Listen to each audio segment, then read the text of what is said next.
many of you are here today. He was a statesman, a gifted orator, a gentleman, a visionary, and a very gifted businessman. A man who shared platforms with many, from John Paul II, Jomo Kenyatta, Museveni, Emperor Haile Selassie, but most importantly, he was a smiling man, a welcoming man.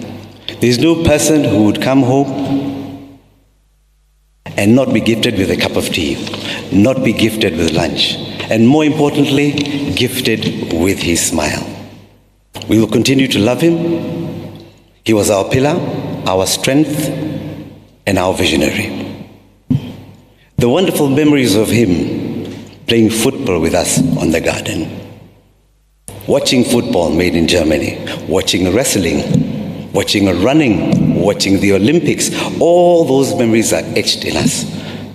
But the joy of witnessing him doing the same thing with his grandchildren was the best joy I ever felt, or we ever felt in our lives.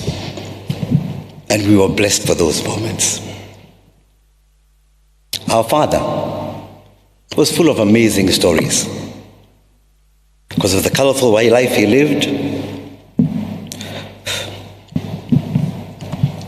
one story I'll never forget was him not knowing what a TV was when he got into America.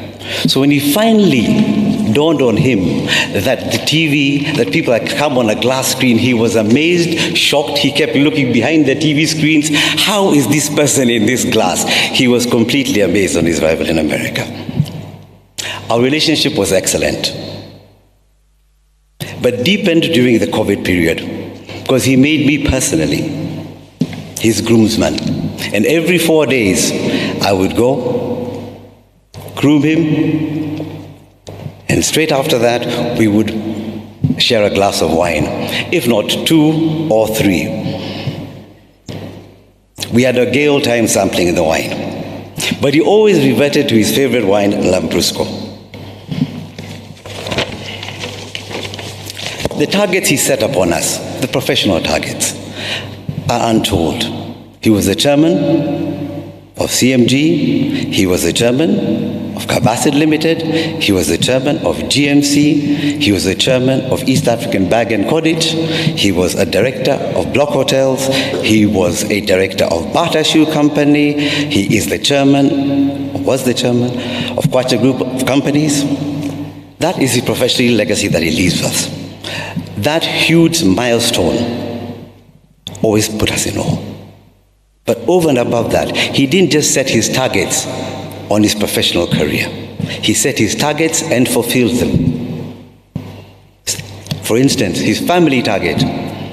For most of you who do not know, my great mother there was actually enrolled or wished to be a nun. But when he saw her in a field, he said, I'm going to target her. And that smiling gentleman, you see, got his way across behind all the nuns where she had registered to go to school, and somehow sneaked in and got out of there. That was his target. He targeted a lot. For instance, he targeted and said to all of us, and he used to fondly whisper to me and Jimmy, make sure the wife that you want, target her, address it, and make sure you get her. That was the target that we had, the target he set on us. You left very many huge shoes to fill. Rest in peace, Dad. We love you. Thank you very much, Sunny. We have the first set of grandchildren. Please come up. Although Muthandi went earlier.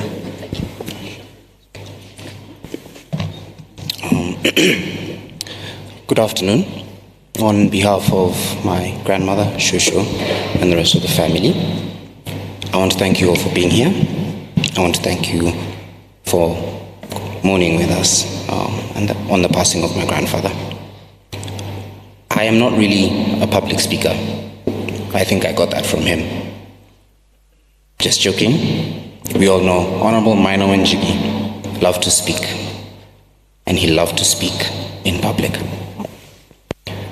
He would always encourage me to do so, but I took it and I transformed it a bit, and I married a talker.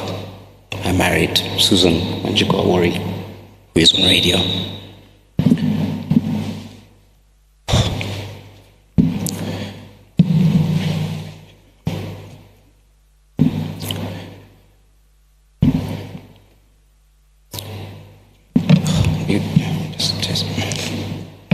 But for me, the one thing I know I will hold on to for the rest of my life is what Guka taught me. And that is how to be a good person. For that, I am and always will be grateful. This is James Wekesa Awori. This is his sister, Maria Awori, married Kevin Roro. I am his wife, Susan Njoroge Awori. And Guka, I just want to say thank you for giving me the best husband in the world. I have only been married for 1 year, but I am ready to go head to head with any woman here and prove to you that I have the best husband in the whole world.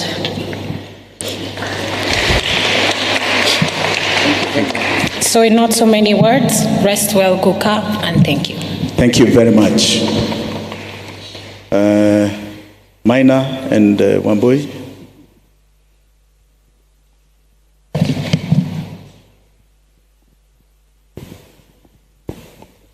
Good afternoon.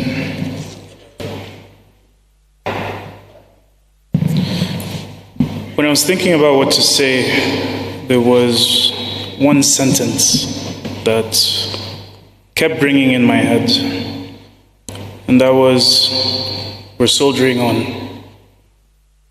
See, now growing up, we used to stay over at Guka and Shosho's house, and that was one of the best memories, going to the farm when you were very young. And it was a break from home when my parents were a bit too much sometimes.